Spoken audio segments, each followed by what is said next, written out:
The most powerful governments in the world don't control populations with force. They control them with psychology. And they use these very specific 5 methods that we're going to go through in this video today that are designed to shape your perception, your identity, and your behavior at a national scale. And these are not conspiracy theories, because these are documented cognitive mechanisms. Today I'm going to show you all these 5 methods, show you how they've been used on you, and how to reverse engineer them so you can design your own reality. And by the end of this video, both of these columns are going to be full, and you'll understand exactly how the same system that influences the nations can be used to transform your life. Okay, so what are these secret government methods? Mark these out here. Let's go over here and just create a little box like this, okay? Separate from this over here. So, what are the secret government methods? So they're not magic, they're not supernatural, okay? So we're gonna cross magic out, supernatural out. They're not tinfoil hat, right? Like this is not something that's like a conspiracy theory that's just out there and people have been talking about it for years. There's a very precise strategy and narrative that is shaped and built through these secret government methods. So it's really psychological architecture. So let's go and write psychological architecture. This is all structured. There's a very precise way that they're doing this and why they're doing this, right? The reasoning behind it. Supernatural, cognitive, pattern engineering, okay? They're engineering patterns so that you get used to things happening, right? A lot of times they will show you just enough so you get familiar, maybe through movies, through the news, through society, through conventional wisdom, so that when they actually show you what's truly behind the scenes, you know, you're like, oh, okay, I've seen this before, right? So it's very precise. And then finally here we have the perception engineering, huge, okay? So it's not magic, it's not supernatural, there's no tinfoil hat here, you know, folks that are wearing that because there's some kind of unique energy out there. It's all very structured. So you have your psychological architecture, cognitive pattern engineering, and then your perception engineering to control what you see, the narratives, right? Ultimately, what this is a set of principles of psychological architecture, how your perception is shaped, how your identity is programmed, and how behavior is directed at scale. I know this because I run a marketing agency and we're using a lot of different persuasion and copy tools and mechanisms to be able to get people to make a purchase or take an action, right? There's a narrative control there because all of these are being used at any given time, right? They're giving you the patterns, they're giving you the perception in terms of how to see things and why you should see things a certain way versus others, right? Where the situation, the reality of it can be completely different. I think a really good example of this is just the political nature of the whole entire ecosystem here in the US, because you have 2 parties that are ultimately one, right? Just think about like the masculine and the feminine, okay? At the end of the day, both of these energies are truly one, but there's just 2 different aspects of it, right? So that's how you can think about the political system as well, is both of these, right, are going to be both sides, and they're all using these different techniques to get their ultimate objective across, right? And their talking points, their narratives, so that they can control what you see and how you interpret the information. And you're gonna learn how to use these for yourself. I'm gonna teach you these 5 classified principles of reality control. And for each one, I'm gonna show you the personal version, okay? The your method, the personal version, and then the government method. So you can see how the government is using different tools, right? Different principles, methods here for control, so that you can use that on yourself to get control and shape narratives in terms of your internal operating system so that they can be useful, powerful, and empowering. So principle number 1, this is the narrative engineering, okay? How they are trying to control the full narrative of what's going on and how they want you to see and interpret and perceive events, circumstances. And then on our side, we want to rewrite the narrative, okay? We want to have control of it ourselves in terms of, for us internally. We don't want to have external situations, circumstances dictate who we believe we are and the narrative and the script that we write for our reality, right? For our life. And here's how this works at scale. When the government wants to go to war, they're not just going to go on the news and announce it that, hey, we're going to war with X country, right?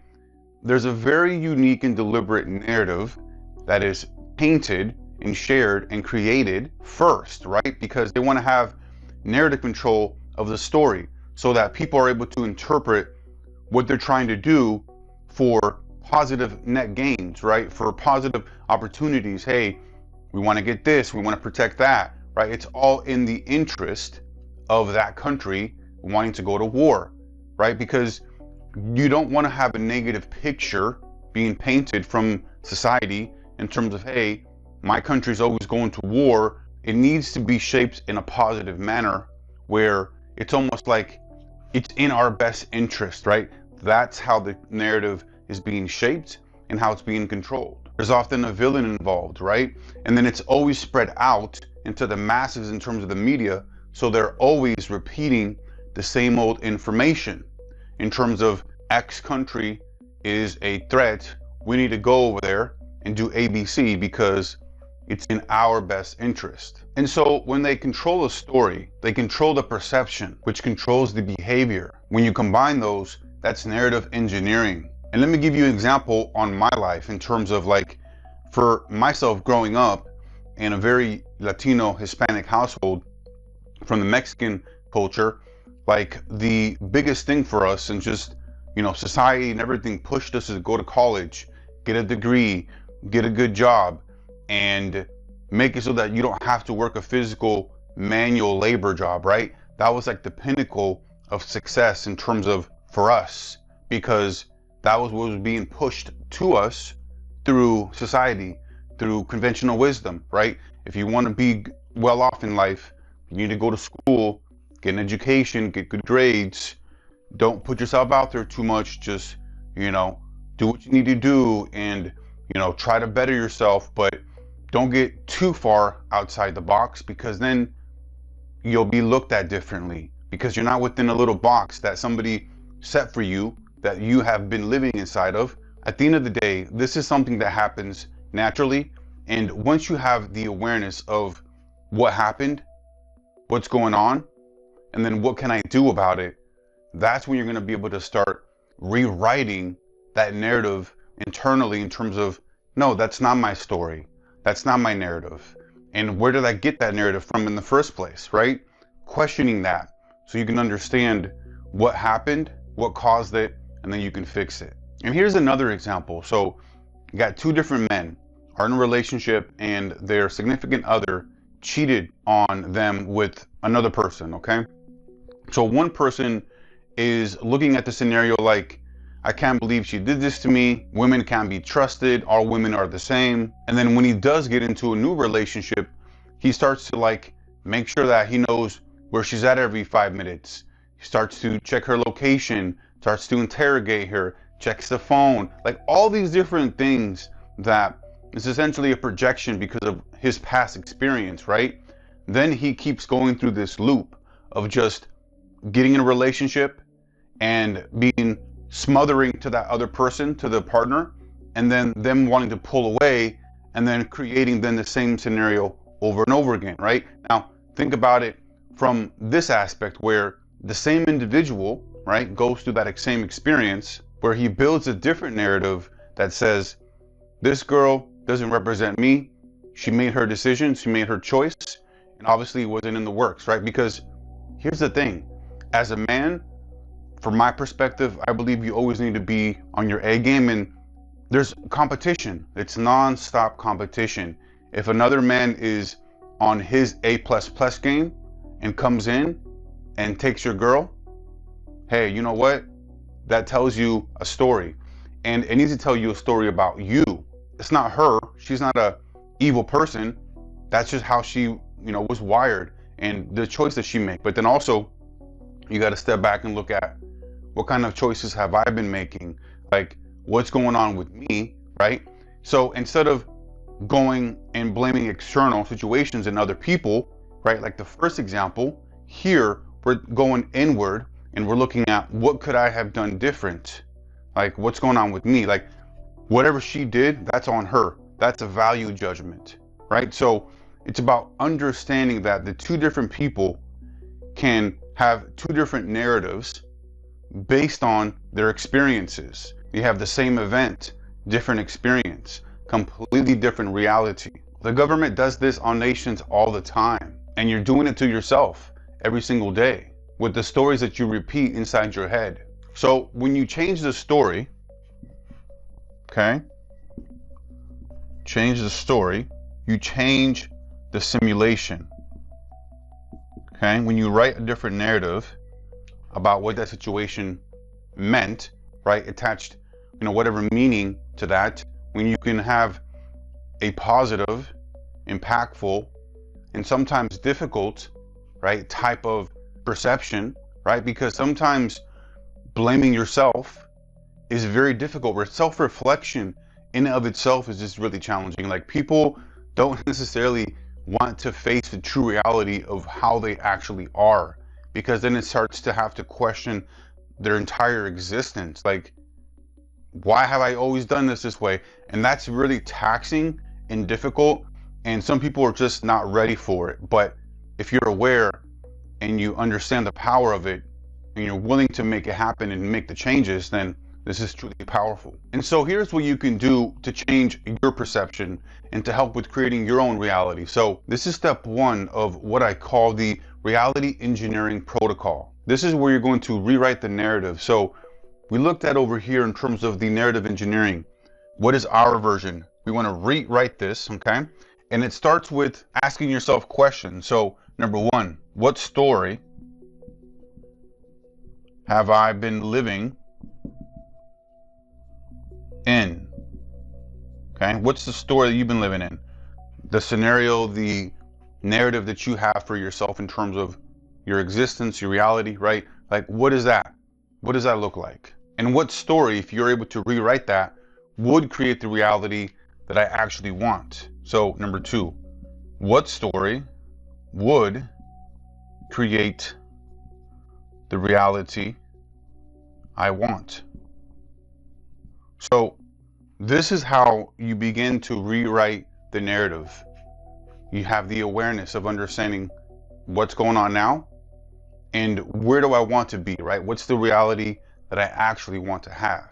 And be honest with yourself, because this is really, really important, just to be brutally honest, because if you're not, and you're trying to not really face the core issue, you're just going to continue running in the same cycle.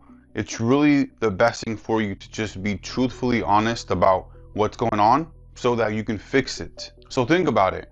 What are the narratives running around in your mind about money, about relationships, about success in general, and what you're capable of?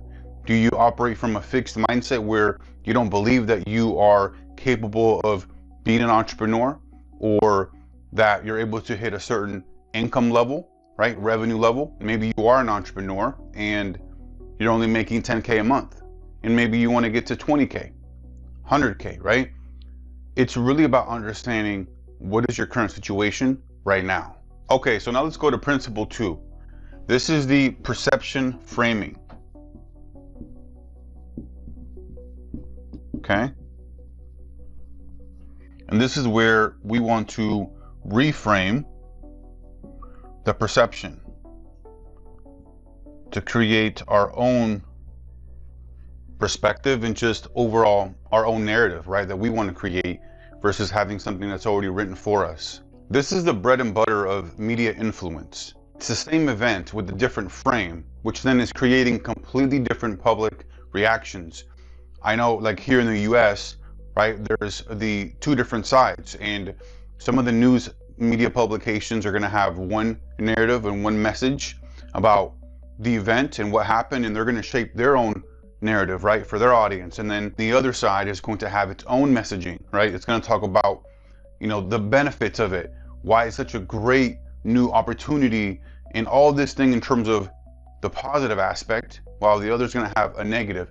It's always going to be one or the other, and very rarely is it going to be where one side is going to have the same exact type of framing and narrative control for the entire story.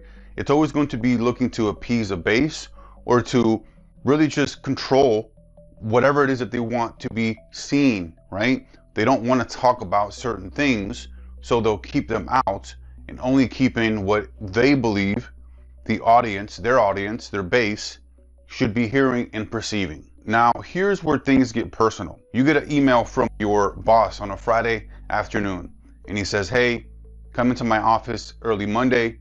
We have some things we need to discuss. Didn't give you any context, didn't give you any other additional info, just that simple message of, hey, we need to talk on Monday. Let's look at this from two different perspectives. So person one, okay, the first individual, their perception internal operating system that they're currently running, right? This is how they're going to interpret it. They're going to immediately read that email and interpret that they're probably going to get fired. I'm going to get punished.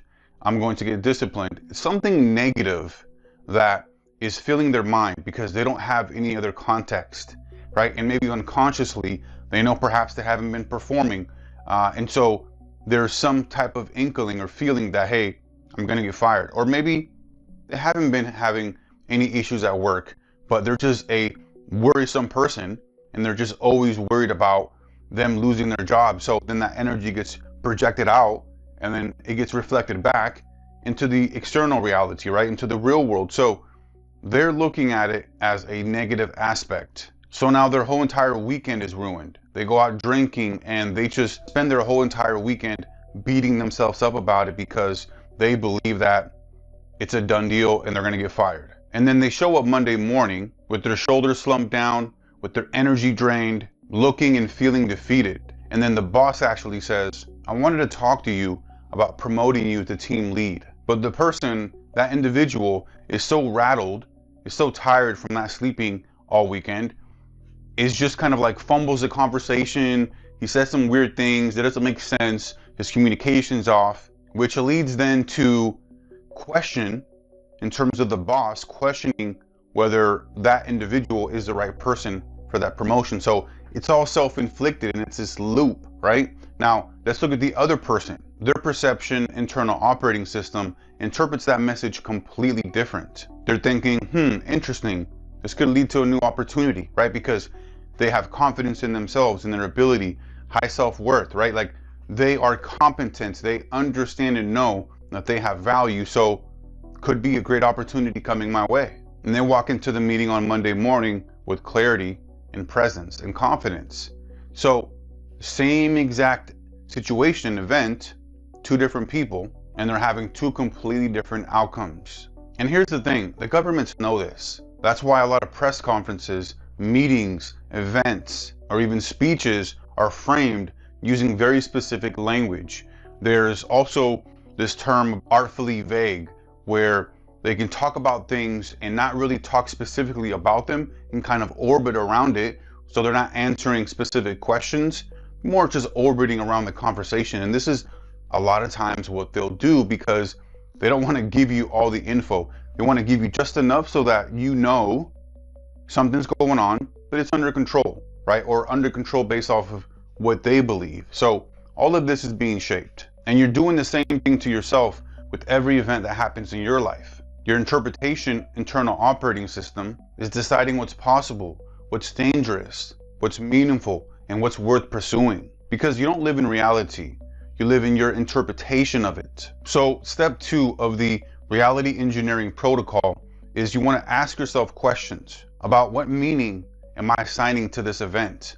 How would my future self interpret this? And think about the future self who is who you want to be and who has seen it all. Like, how would they interpret it? How would they see it? And the interpretation from your future self is really truly powerful here because they don't interpret a setback the way that you do right now, right? The same way that you're doing currently, because they're above and beyond it. Where you may look at a certain situation or event and think it's a huge, massive problem. For them, it's just like, look at this little speed bump down here. I'm just gonna step over it. It is what it is kind of deal, right? Because they're seeing it as data, as redirection. So start interpreting your life through their lens and not your current one. And then principle number 3, this is the emotional conditioning, okay? Then for us, we want to condition the emotion. So we do this very deliberately. It's a very unique process, but I want to walk you through it. So what I want you to think about first is think about 9/11. Think about that event. Think about the emotional state of the entire country. Like I remember, I think I was like, I don't know, 14 or 12 years old, somewhere in that range. Maybe, I think even older, a little bit older, maybe 17 or 18. It was in high school. But anyway, so I was in the classroom and I remember that like all the entire school had all the different TV channels on in their TV in their room, and they were watching it. And then I looked at everybody concerned, and then I went home and started seeing the news and just started seeing so many different people from different backgrounds, from different perspectives and different worldviews all coming together, right, to kind of reunite and unite the nation as a whole. And that emotional state was very powerful because it drove a lot of the activity and actions, right? Like, hey, there's this enemy, there's this villain that we need to, come together and go out and, protect the nation. So that emotional state is very, very powerful. Now let's bring this into your life. So just think about this. Let's say that you are in your mid to late 20s, you're 28 years old, and you get up at 6 a.m. And before you even get out of bed, you're picking up your phone, you're looking at all your email, you're seeing a news notification that there's going to be huge economic collapse. Then you go into Instagram and you see somebody your age bought a Lamborghini. Then you check your emails and you see bills, notifications of your rent or your electricity, whatever that may be, right? Your car. Notice how you have all of these different narratives and perspectives being shown to you, right? That you're taking in before you even get out of bed. And all of that has programmed your emotional operating system, right? Your internal emotional operating system for the entire day. Fear, comparison, scarcity. And you didn't choose any of it, but it was programmed by your environment. And now you carry that emotional state into your complete day, right? Into your full day where you go to work, into your conversations, into the things that you do all throughout the day. That energy, that emotional programming is stuck with you, and any little thing can actually bother you now, right? Because you're more triggered.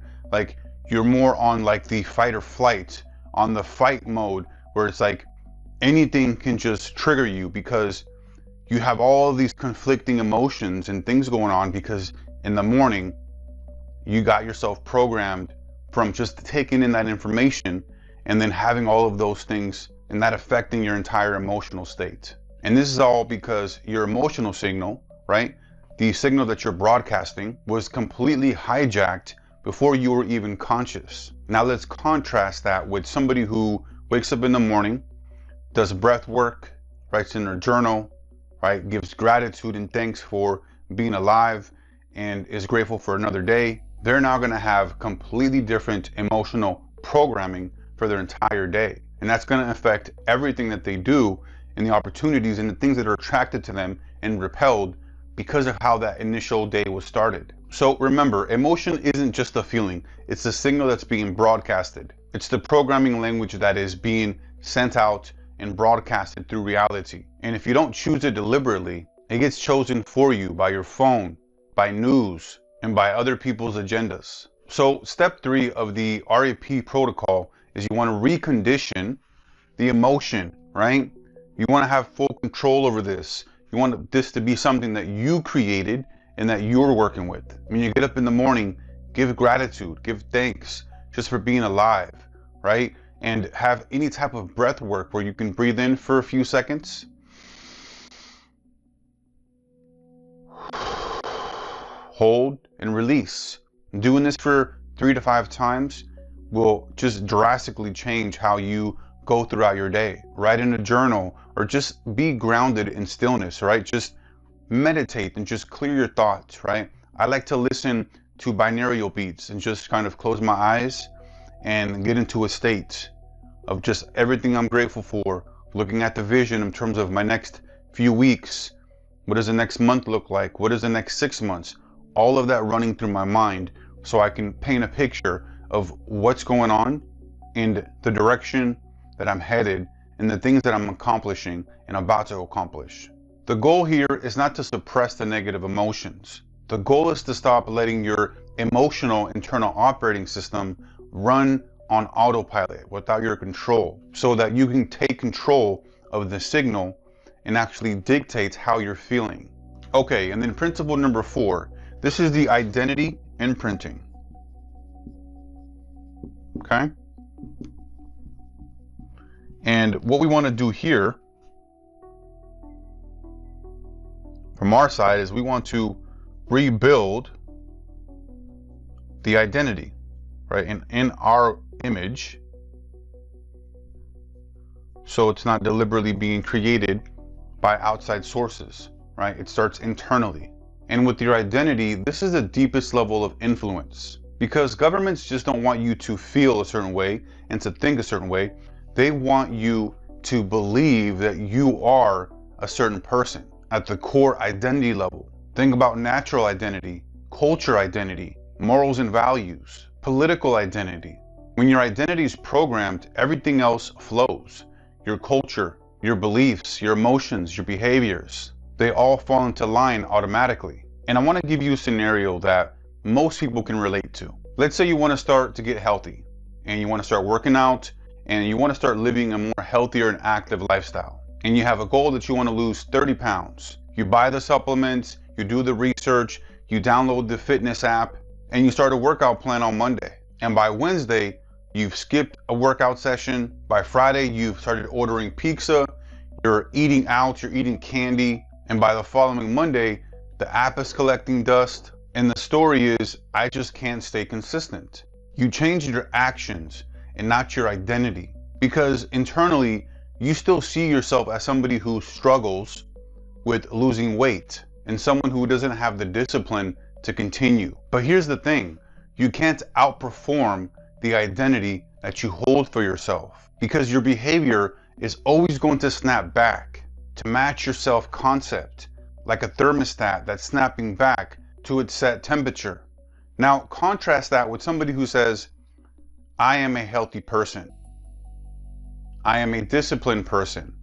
I am someone who's active, who eats healthy foods, who diets, who exercises, who is a healthy individual, right? It's the whole entire identity aspect and the statements that are coming out of their mouth, right? The words, because words are very, very powerful. And then they ask themselves, what would a healthy person do in my scenario, right? They look at the future version of themselves and they say, hey, the person, the future version of me that I know that I can become because I am that individual, maybe I need to lose 10 pounds, 15 pounds, but that version of me, what are they doing? How are they thinking about this? What did they go through to get to where I want to be, right? Where they're at. And this applies to everything. So money, relationships, purpose, career. You don't get what you want. You get what matches who you are. And so step 4 of the protocol is you want to rebuild the identity. Here's the question. Who would I need to become for my desired reality to be normal? That's the main question that you want to be thinking about, right?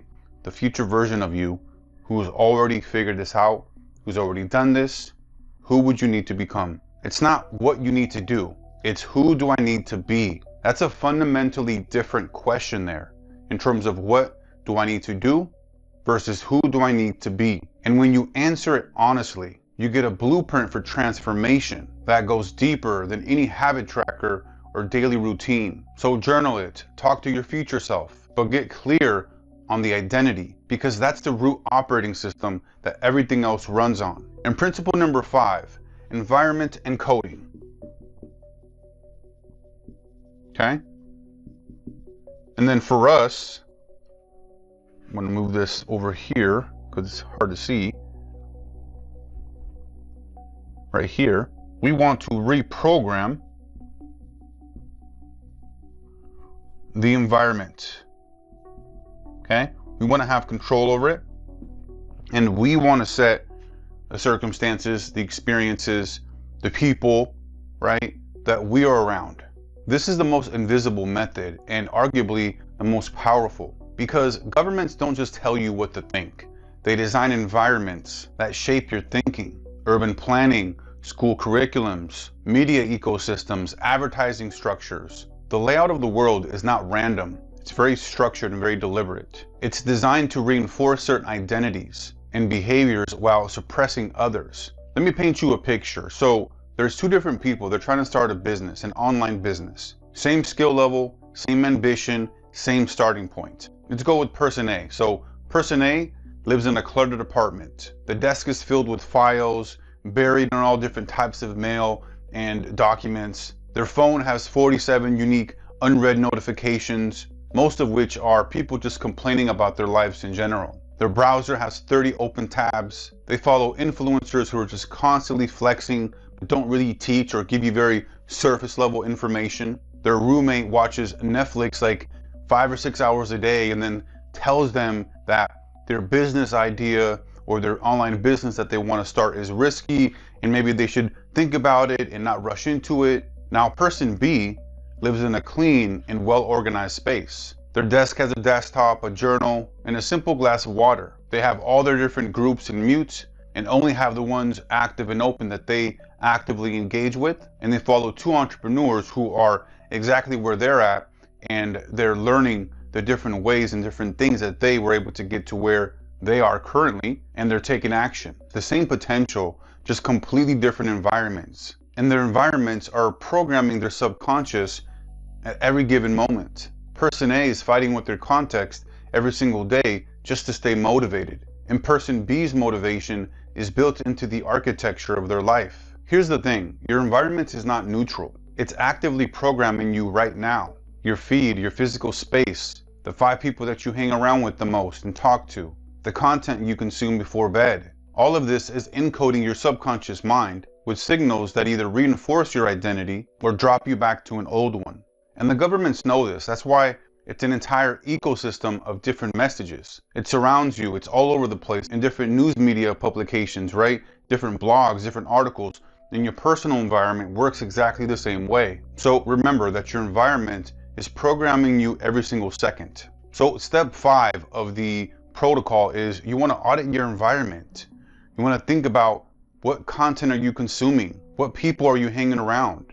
Who are you taking advice from? What entrepreneurs or media influencers are you following? What about your personal home space, right? All of these different things need to be evaluated so that you can deliberately and consciously create your own environment so that's beneficial and it's empowering for what you're trying to accomplish and who you're trying to be. Now, let me show you how all 5 of these work together in real life. Let's use money because this is where most people feel the friction. Let's say that you grew up hearing that money doesn't grow on trees. Rich people are greedy. Rich people made their money by cheating, by lying. We can't afford that. That right there is narrative engineering that was done to you by your parents. And it wasn't necessarily their fault, right? They were preconditioned themselves. But the first thing is just being aware that that narrative engineering was being done right there. It wasn't done maliciously, right? Because it's just what they understood and what they knew, right? What their parents taught them. But nonetheless, this was programmed. So let's go through this on the board, and I want to show you what we can do here to rewrite this whole narrative in terms of about money, because that was all inherited, right? That's what was taught and what all you knew from the people around you in terms about money, right? And what money is. So let's go over here. Let's go step 1. We want to rewrite the narrative, okay? So instead of having the same old narrative of money doesn't grow on trees, money is hard to make, we rewrite this with a more empowering type of message, right? So how do we change this? Let's rewrite this. Money flows to me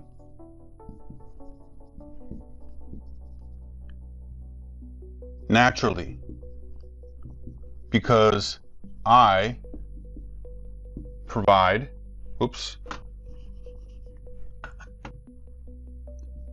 provide value. Okay.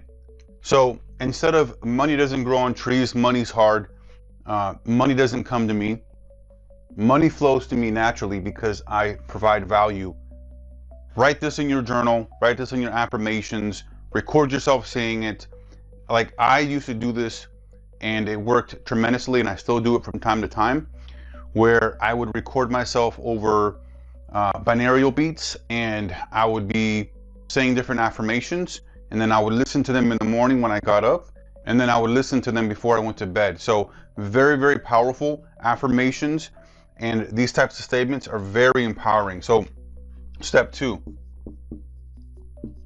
we want to reframe the perception. Okay, this is where instead of getting all riled up and freaking out every time you get a bill notification, you look at it from the perspective of, yes, I'm an adult, I'm responsible, I take care of things. This is just a necessary expense for me to live. Because I know that a lot of times you can get certain bills and you can just be like, oh, man, like I can't believe this bill is coming, or like, again, right? Versus looking at it from the perspective of, I'm a responsible person, I take care of this, you know, this is who I am, I make things happen, right? That positive perspective of just it being normal doing business, right? Especially as an entrepreneur, because as an entrepreneur, right, you always have expenses on a weekly, monthly basis. And when you can learn to understand that those are just all part of doing business, and you don't freak out and you're very level-headed. So remember, we want to reframe the perception to a very empowering one. So step 3, recondition the emotion, right? This is where, for example, if you're like looking at your bank account and you only have like $500 in there, but you want to make 10K a month, right? Or maybe you only have $5,000 in there and you want to make $20,000, $50,000 a month, right? In your business. When you're looking at that, you feel like scarcity, you feel anxiety, you feel like these negative emotions because you're like, man, I don't have enough money. This is where you need to pause. You need to breathe. You need to take 3 to 5 deep breaths. You want to calm your nervous system, because you need to be able to look at your bank account regardless of the number and be even keel about it. Almost even to like expect it, like in terms of big numbers, right? And when you have those big numbers come in there, right, expecting that. But also if you have small numbers right now, like, hey, this is just temporary, right? Because remember, in the mind, when you're looking to create things, to attract things and manifest things, it first starts in the mental space, right? In the mental realm. From there, once you have your intention and your energy and behavior, everything's focused in your frequency, right? Then it starts to manifest in the external, but it's a little bit of a lag. It's not going to be immediate, but you having that intention, that vision, right? That determination, knowing that you're going to make it happen, that's how you want to be looking at it. And then number 4, this is where we want to rebuild the identity, right? This is where we want to stop identifying as someone who is not good with money, who money doesn't flow naturally to, where I'm not an entrepreneur, I'm not a business owner, or I can't make $50,000 a month. Maybe you're sitting at only 10K a month. In that $50,000 a month, you're not that kind of person. You need to ask yourself, what would the future version of me, who's making $50,000 a month, right? What would they be doing here? How would they be thinking about my situation? What would they do in my scenario right now, right? That's how you really want to think about it. And then step 5, this is where we want to reprogram the environment, right? Like, we want to deliberately create our own environment so that we're in control in terms of what's going on around us and what is affecting us. This is where you can follow different accounts that make you feel broke, that are constantly looking at in terms of the comparison aspect. You know, maybe you have somebody in their mid-20s or even teenagers that are making millions, because there's a bunch of those now, right? With the influx of like cryptocurrency and just online businesses, there's teenagers, 18, 19-year-olds that are millionaires and make a bunch of money. And that's great, but that has nothing to do with me or you and our self-worth, right? You want to curate your feed intentionally with people that uplift you, with entrepreneurs that are providing tactical advice and also strategic advice that's going to help you with your business. People who talk about money from an abundance frame. Clean your financial space, organize your accounts, clean up your environment, because all of this reinforces your identity. And these 5 steps, these are all laid out for money, but this can be tied into personal relationships, on health, on your purpose that you want to have in terms of life, like your career, fulfillment, all of that. The architecture is the same. You just change the inputs, your narrative, your perception, your emotional state, your identity, your environment. Those are 5 levers that you can pull, and pulling them changes everything downstream. The question is whether you're going to keep letting these levers be pulled for you or start pulling them yourself. These aren't secrets because they're hidden. They're secret because almost no one knows how they actually work. You use them to influence your reality. You don't manifest with wishes. You manifest with architecture. Master the methods and you stop reacting to reality and start designing it.